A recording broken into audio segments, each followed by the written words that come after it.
Silver street. Ruma Akhtar. রেস্টুরেন্টটার এক কোনায়, জানালার পাশের ছোট্ট টেবিলটায় বসে আছে চারজন মানুষ: বিলি, সোফিয়া, সাফওয়ান আর রায়ান। তারা চারজন স্কুল জীবন থেকে বেস্ট ফ্রেন্ড। একসাথে স্কুল, কলেজ আর ভার্সিটি শেষ করেছে। এখন সবাই তাদের ভিন্ন ভিন্ন পেশায় কর্মরত রয়েছে। কাজের ব্যস্ততায় এখন তারা আগের মতো দেখা করতে পারে না, আড্ডা দিতে পারে না। রেস্টুরেন্টটার কোনার টেবিলটা যেন আজ একটা ক্ষণিকের স্বর্গে পরিণত হয়েছে। বিলি, সোফিয়া, সাফওয়ান আর রায়ান, চেনা চার মুখ, সময়ের নোনা ধুলায় খানিক বিবর্ণ হলেও বন্ধুত্বের উষ্ণতায় ঠিক আগের মতোই। একটা সময় ছিল যখন এদের হাসির শব্দে স্কুলের বারান্দা কাঁপত, কলেজের ক্যাম্পাসে ভেসে বেড়াতো অকারণ আনন্দ, আর ভার্সিটির ক্যাফেটেরিয়ার জমে উঠত পৃথিবী বদলে দেওয়ার সব আলোচনা। আর আজ, একটি টেবিল, চারটি মুখ, আর এক টুকরো বিষণ্ণতা। আজ অনেক দিন পর তারা একসাথে দেখা করেছে। কথার পর কথা, গল্পের পর গল্প, আর ফেলে আসা দিনগুলোর হাসির ঢেউয়ে যেন তারা ভুলে যেতে চায় তারা এখন প্রাপ্তবয়স্ক হয়েছে, তারা সেই আগের কিশোর কিশোরী নেই। এতদিন পর একসাথে দেখা করার একটা কারণ রয়েছে: কিছু দিন আগে সাফওয়ানের ছোট বোন মারা গেছে। এই ছোট বোন ছাড়া পৃথিবীতে সাফওয়ানের আর কেউ ছিল না। কয়েক বছর আগে একটা গাড়ি দুর্ঘটনায় সাফওয়ানের বাবা মাও মারা যায়। এখন ছোট বোনটাও পৃথিবী ছেড়ে চলে গেল। সাফওয়ানের চোখে ক্লান্তি আর শোকের ছায়া। সেই চোখে এখন নেই পুরানো দিনের উচ্ছ্বাস। বাবা মার পর এবার একমাত্র বোনটাও চলে গেছে তাকে ছেড়ে। জীবন মাঝে মাঝে বড় নির্মম হয়, আর সাফওয়ানের জীবনে যেন সব কষ্ট জমা হয়ে এসেছে নিঃশব্দে। সাফওয়ানকে সান্ত্বনা দেওয়ার জন্যই মূলত তারা একসাথে দেখা করেছে। যাতে কিছুক্ষণের জন্য হলেও সাফওয়ান সবকিছু ভুলে যায়। শিক্ষাজীবনে তারা অনেক অ্যাডভেঞ্চার করেছে। খাওয়া দাওয়ার পাশাপাশি পুরানো দিনের সেই অ্যাডভেঞ্চার নিয়ে গল্প গুজব করছিল তারা। সময়টা হাসি, মজা আর আড্ডায় খুব ভালোই কাটছিল। মুহূর্তের জন্য হলেও সাফওয়ানের চোখে যেন ফিরে এসেছে এক চিলতে খুশির আলো। হঠাৎ তাদের কানে কাশিয়ারের ডেস্ক থেকে একটা কথা ভেসে এত। কাশিয়ার কাউকে সতর্ক করে বলছেন, যত তাড়াহুড়ায় থাক না কেন, সিলভার স্ট্রিট দিয়ে যাওয়ার দরকার নেই। অন্য রাস্তা দিয়ে ঘুরে যাও। চারজনের কথার স্রোত যেন থেমে গেল। তারা একে একে মুখ ফিরিয়ে তাকালো কাশিয়ারের দিকে। কাশিয়ার তখনও একজন লোককে বুঝিয়ে বলছেন কিছু একটা। অপরিচিত লোকটা কাশিয়ারের কথায় সম্মতি প্রকাশ করে রেস্টুরেন্ট থেকে বের হয়ে গেল। রায়ান চুপচাপ বলল, সিলভার স্ট্রিট তো এই রেস্টুরেন্টের পাশ দিয়ে গেছে, তাই না? সোফিয়া ব্রু কুঁচকে বলল, সিলভার স্ট্রিট নিয়ে এখানকার মানুষের মধ্যে অনেক অন্ধ বিশ্বাস রয়েছে। তারা রাতে তো দূরে থাক, দিনের বেলায়ও কেউ এই রাস্তা দিয়ে চলাচল করতে চায় না। যদিও এই সবকিছু লোক মুখে শোনা কথা। বিলি আগ্রহ নিয়ে বলল, চল, কাশিয়ারের ডেস্কে গিয়ে যেই লোকটা আছে তাকে জিজ্ঞেস করি। তাহলে বিস্তারিত জানতে পারবো। কেউ অমত করল না। চলে গেল ডেস্কের কাছে। সেখানে চারজন চারটা চেয়ার টেনে বসল। কাশিয়ারের লোকটা ছিল 50 লোক। তাদের চারজনকে দেখে হাসি মুখে জিজ্ঞেস করল, কিভাবে আপনাদের সাহায্য করতে পারি? রায়ান বলল, এখানকার কিছু লোকের মুখে সিলভার স্ট্রিট সম্পর্কে শুনলাম। আসলে আমরা কেউ এখানকার নই, তাই আপনি যদি সিলভার স্ট্রিট সম্পর্কে আমাদের বিস্তারিত বলতেন তাহলে ভালো হতো। লোকটার মুখ দেখে বোঝা গেল সে এই বিষয়ে কথা বলতে ইচ্ছুক না। সাফওয়ান এই বিষয়টা লক্ষ্য করল। তারপর লোকটিকে উদ্দেশ্য করে বলল, আমরা কেউ এখানকার না। সিলভার স্ট্রিটে যদি সত্যিই কোন বিপদ থেকে থাকে তাহলে আমরা যাতে সতর্ক হতে পারি, এই জন্য জানতে চাইছি। অতঃপর লোকটি আর অমত করল না। সকল সংকোচ ভুলে বলতে শুরু করল। সিলভার স্ট্রিটের গল্পটা শহরের পুরনো কিংবদন্তি। 1967 সালের এক রাতে জনাথন ব্লেক নামে এক ধনী ব্যবসায়ী তার পুরনো ভিন্টেজ গাড়ি চালিয়ে সিলভার স্ট্রিটে ঢোকে। তারপর আর কোনোদিন তাকে কেউ দেখেনি। তার সাথে কি হয়েছিল কেউ বলতে পারে না। পরদিন তার গাড়িটা শহরের ঠিক এই রাস্তার মাঝখানে পড়ে থাকতে দেখা যায়, দরজা খোলা, চালক নেই। সেই রাতের পর থেকে কুয়াশা ঘেরা রাতে মাঝেমধ্যে ঠিক এমন একটা গাড়ি, পুরনো ভিন্টেজ, সেই রাস্তায় দাঁড়িয়ে থাকতে দেখা যায়। মাঝে মাঝে গাড়ির ভেতরে একটা ছায়ামূর্তি দেখা যায়, কিন্তু কাছে গেলেই গায়েব। যারা বেশি সাহস দেখাতে গিয়ে গাড়ির কাছে গিয়েছে, তারা কেউ আর কোনোদিন ফিরে আসেনি। এমনকি তাদের লাশও কখনো পাওয়া যায়নি। লোকটার কথা শুনে বিলি বলে উঠল, হাউ ইন্টারেস্টিং। তারপর প্রশ্ন করল, কখন গেলে এই গাড়ি দেখা যাবে? বিলির কথা শুনে সবাই বুঝে গেছে বিলি কি চাইছে। কেউ বিলির কথার কোন প্রতিবাদ করল না। কারণ সবাই জানে বিলি কারো কথা শুনবে না। সে যেটা চেয়েছে সেটা করবেই, হয়তো সবাই মিলে নয়তো একা।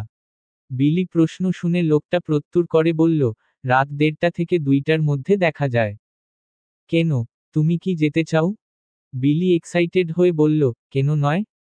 বিলির কথা শুনে লোকটা ভূত দেখার মতো করে চমকে বলল, শুনো, আমি যেটা বলেছি সেটা কিন্তু কোনো রূপকথার গল্প নয়, এটা বাস্তব। তাই, শুধু শুধু নিজের জীবনকে ঝুঁকির মুখে ফেলে দিও না।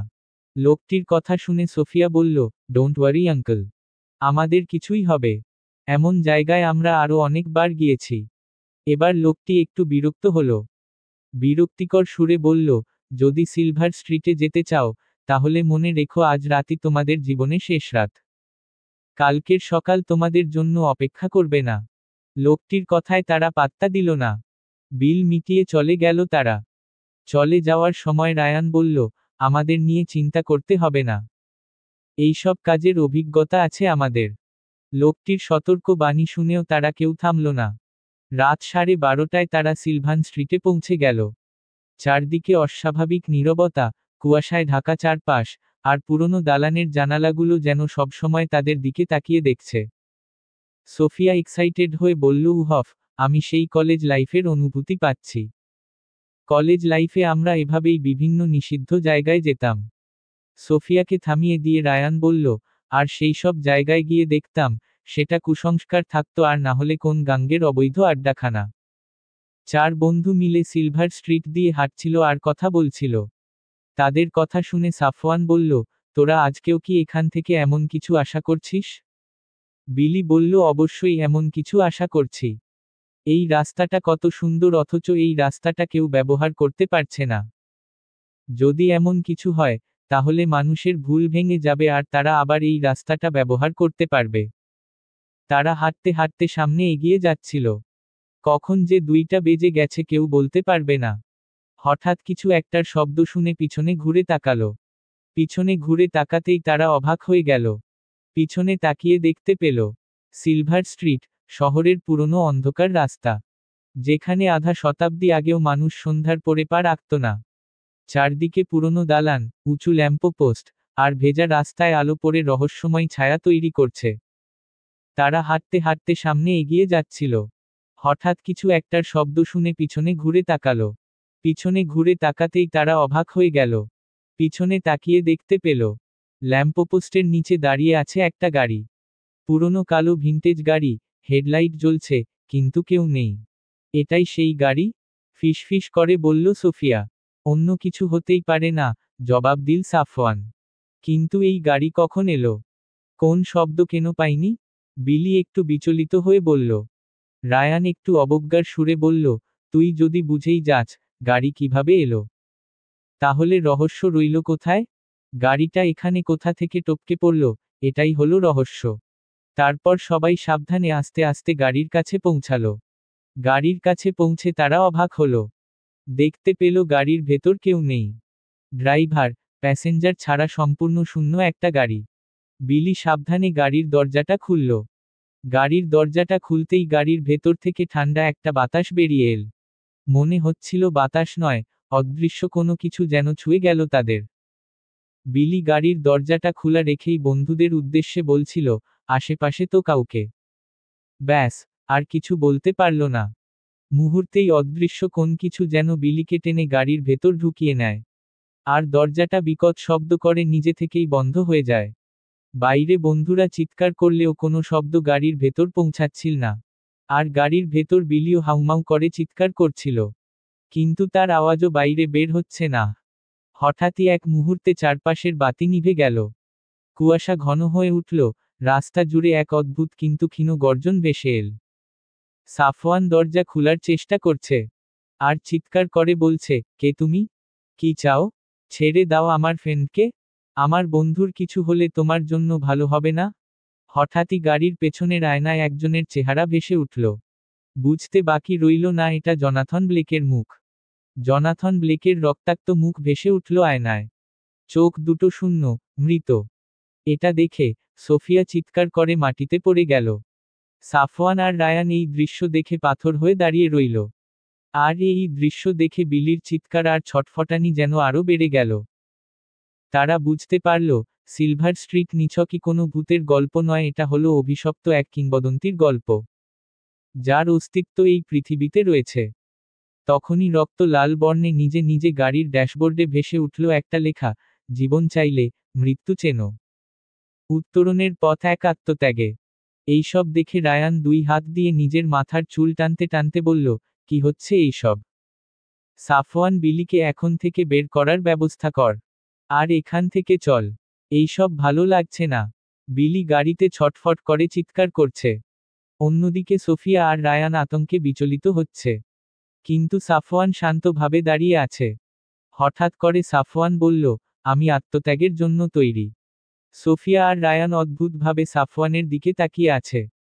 সোফিয়া জিজ্ঞেস করল, কিসের আত্মত্যাগ সাফওয়ান? কি বলছিস তুই এইসব? সোফিয়ার কথা শেষ হওয়ার আগেই গাড়ির দরজাটা খুলে গেলে বিলি হন্তদন্ত হয়ে গাড়ি থেকে বের হয়ে মাটিতে বসে পড়ল। বিলি জোরে জোরে শ্বাস নিচ্ছে আর সোফিয়া তাকে সামলাচ্ছে। সাফওয়ান শান্ত সুরে বলল, এই সিলভার স্ট্রিট থেকে বের হতে হলে কাউকে না কাউকে নিজের জীবন উৎসর্গ করতে হবে। গাড়ির ড্যাশবোর্ডে ভেসে উঠল লেখাগুলোর অর্থ এটাই ছিল, জীবন চাইলে, মৃত্যু চেনো। উত্তরণের পথ এক আত্মত্যাগে। এর অর্থ আমাদের মধ্য থেকে যেকোনো একজনকে তার জীবন উৎসর্গ করতে হবে। রায়ান উত্তেজিত হয়ে বলল, যদি এখান থেকে বের হওয়ার একমাত্র উপায় আত্মত্যাগ থাকে, তাহলে তুই কেন আত্মত্যাগ করবি? আমি করব আত্মত্যাগ। তুই আমার বন্ধু, আমি তোকে হারাতে পারবো না। বিলি বসা থেকে উঠে বলল, তোদের কিছুই করতে হবে না। আমার জন্য তোরা এখানে এসেছিস। যদি কেউ আত্মত্যাগ করে তাহলে সেটা আমি করব। সাফওয়ান সবচেয়ে সাহসী হলেও তার চোখে ছিল অশ্রু। সাফওয়ান বলতে লাগল, কয়েক বছর আগে বাবা মাকে হারিয়েছি। কিছু দিন আগে ছোট বোনটাও মারা যায়। এই পৃথিবীতে তোরা ছাড়া আমার আর কেউ নেই। তোদের কিছু হয়ে গেলে আমার পৃথিবী শূন্য হয়ে যাবে, যেটা আমি সহ্য করতে পারবো না। বিলি, সোফিয়া আর রায়ান কিছু বলার আগেই সাফওয়ান গাড়ির ভেতর ঢুকে দরজা বন্ধ করে দিল। মুহূর্তেই চারপাশে যেন আলো ছড়িয়ে গেল। আস্তে আস্তে কুয়াশা সরে যেতে লাগল। তার সাথে পুরনো গাড়িটা আস্তে আস্তে হাওয়ায় মিলিয়ে যেতে লাগল। তার সাথে সাফওয়ানও। একটা সময় গাড়িটা সম্পূর্ণ অদমস্য হয়ে গেল আর সামনে পড়ে রইল শূন্য রাস্তা। বিলি কান্না করতে করতে মাটিতে বসে পড়ল। সোফিয়া তাকে ধরে রেখেছে। আর রায়ান, সে তো পাথরের মতো দাঁড়িয়ে আছে। যেন এই মুহূর্তে তার কি করা উচিত সে জানে না। তারা কি সত্যি সত্যি সাফওয়ানকে হারিয়ে ফেলল?